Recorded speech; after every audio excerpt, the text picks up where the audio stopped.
Yo, what is up guys? Ako nga pala si Kelvin G. Maranyon from Leyte National High School, Tacloban City. Isang STEM student sa Section Piña, Grade 11.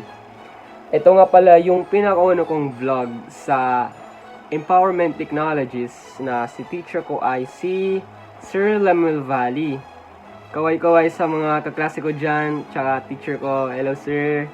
Sana nanonood po kayo sa aking first vlog, pinakauna kong vlog this month of November. At sana masuportahan nyo ako sa aking journey, sa panonood nyo, sa pag-subscribe at saka like. Or sana ma-share nyo to sa mga kaklase nyo dyan na about empowerment technologies or your daily life as a student. So, thank you for watching. This is my first introduction of my first vlog.